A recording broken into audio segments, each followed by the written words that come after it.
தன் தாயை காப்பாற்றிய சிவபெருமானுக்காக கருட பெருமானால் கட்டப்பட்ட சிவாலயம்.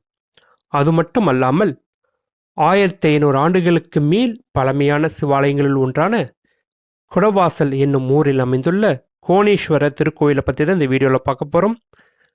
வணக்கம் மக்களே, நான் உங்கள் சரோ. வாங்க வீடியோக்குள்ளே போகலாம். வீடியோ பார்க்குறதுக்கு முன்னாடி நம்ம வீடியோக்கு லைக் பண்ணிட்டு பாருங்கள். இது போன்ற ஆன்மீகம் சம்மந்தப்பட்ட வீடியோக்களுக்கு நம்ம சேனலை சப்ஸ்கிரைப் பண்ணி வச்சுக்கோங்க. வாங்க வீடியோக்குள்ளே போகலாம்.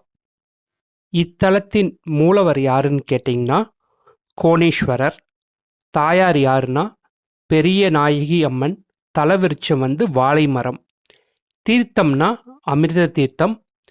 இந்த கோவில் அமைந்துள்ள இடத்திற்கு புராண பெயர் திருக்குடவாயில். இத்திருக்கோவிலானது திருஞான சம்பந்தரால் தேவார பாடல் பெற்ற ஸ்தலம்.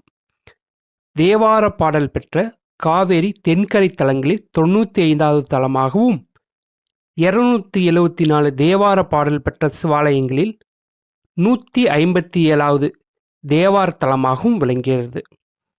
இந்த தலத்தின் வரலாறு என்னன்னு பார்ப்போம் வாங்க. பிரளய காலத்தில் படைப்புக்குரிய வேதங்களை பிரம்மா ஒரு அமுத குடத்தில் இட்டார். அந்த குடமானது வெள்ளப்பிரளயத்தில் அடித்துச் செல்லப்பட்டு தென் திசையில் மிதந்து வந்தது. மீண்டும் உயிர்களை படைக்க சிவன் வேடன் வடிவில் சென்று குடத்தின் மீது அம்பு எய்தார். அமுத குடத்தின் பாகங்கள் விழுந்த இடத்தில் சிவன் சுயம்புலிங்கமாக எழுந்தருளினார். குடத்தின் வாய்ப்பாகம் இத்தலத்தில் விழுந்தது. சிவன் இங்கு சுயம்பு மூர்த்தியாக எழுந்தார். கால வெள்ளத்தில் இந்த லிங்கமானது புற்றால் மூடப்பட்டது. பிற்காலத்தில் கருடனின் தாய் வினதை சத்ரு என்பவளின் சூழ்ச்சியால் அவளிடம் அடிமையாக இருந்தாள்.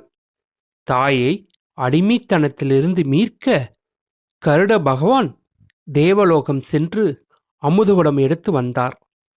வழியில் இத்தலத்தில் இறங்கினார்.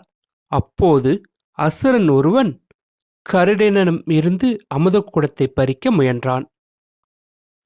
கருட பெருமான் அக்குடத்தை இங்கிருந்த புற்றின் மீது வைத்துவிட்டு சண்டையிட்டார். கருட பெருமானை வெற்றி கொண்டார். அவனை வென்று அமுத குடத்தை எடுக்க வந்தபோது குடம் புற்றுக்குள் புதைந்திருந்தது.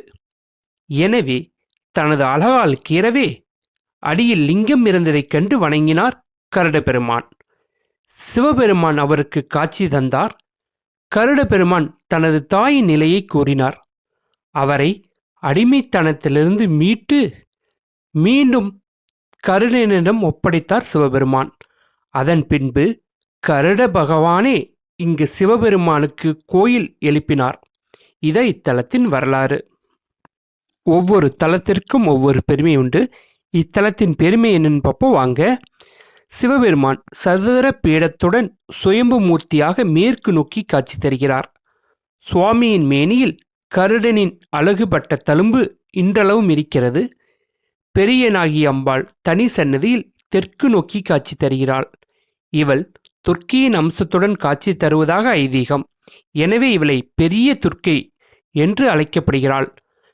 சிவன் சன்னதி கோஷ்டத்தில் துர்க்கையம்மன் கிடையாது. மேற்கு நோக்கிய இத்தலத்தை திருப்பணி செய்த கோச்சங்க சோழ மன்னன் மாடா கோயிலாக கட்டினார். இதனை திருஞான சம்பந்தர் அவர் பாடலில் பாடியுள்ளார். உயரமான இடத்திலிருந்து சிவன் காட்சி தருவதால் இத்தலத்தை சிறிய கைலாயம் என்றும் சொல்கின்றனர். இதை இத்தலத்தின் பெருமை.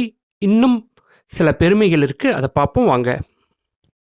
சூதம மகரிஷி, பிருகு மற்றும் தாளப்பெரியோர் ஆகியோர் இத்தலத்தில் உள்ள சிவனை வழிபட்டுள்ளனர்.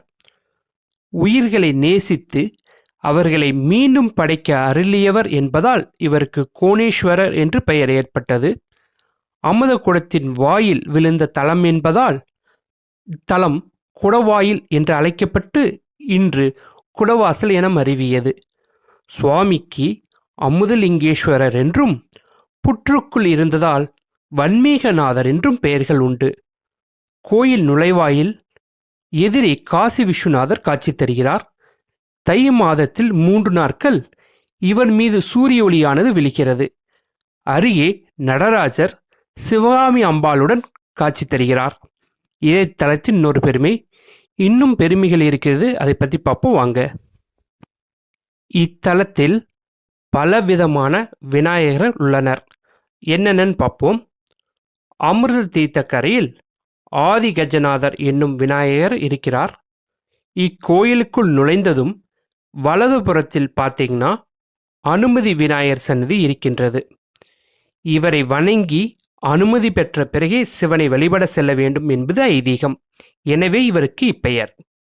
இது தவிர பிரகாரத்தில் பார்த்தீங்கன்னா மாலை வழிபாட்டு விநாயகர் என்ற விநாயகரும் இருக்கிறார். அதுக்கு என்ன அர்த்தம்னா, மாலை நேரத்தில் செய்கின்ற பூஜை இவருக்கே முதல் பூஜை செய்யப்படுவதால் இத்தல விநாயகருக்கு மாலை வழிபாட்டு விநாயகர் என்று பெயர் வந்தது.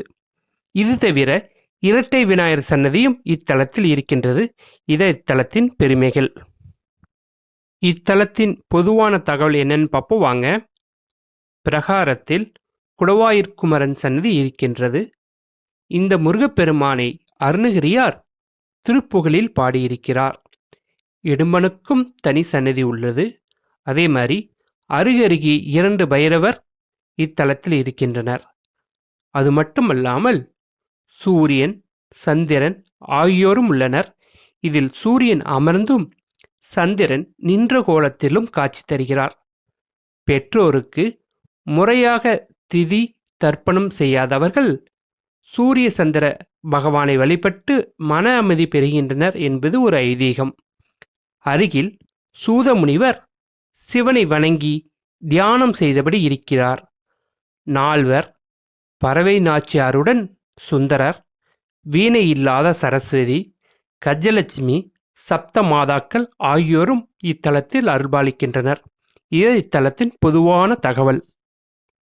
இக்கோவிலின் திருவிழாக்கள் என்னன்னு கேட்டிங்கன்னா, மாசி மகத்தில் பிரம்மோற்சவம், வைகாசி விசாகம், நவராத்திரி, கந்தசஷ்டி, திருவாதிரை, பங்குனி உத்திரம், பிரதோஷம் ஆகிய நாட்களிலிருந்து சிறப்பாக இருக்கும்.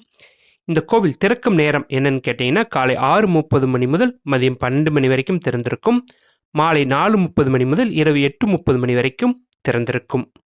இத்தலத்தின் பிரார்த்தனை என்னப்பா அப்படின்னு கேட்டிங்கன்னா, தாயின் ஆசைகளை நிறைவேற்றி வைக்காமல் வருந்துபவர்கள் இங்கு சிவனை வேண்டி மன அமைதி பெறுகின்றனர் என்பது ஒரு ஐதீகம்.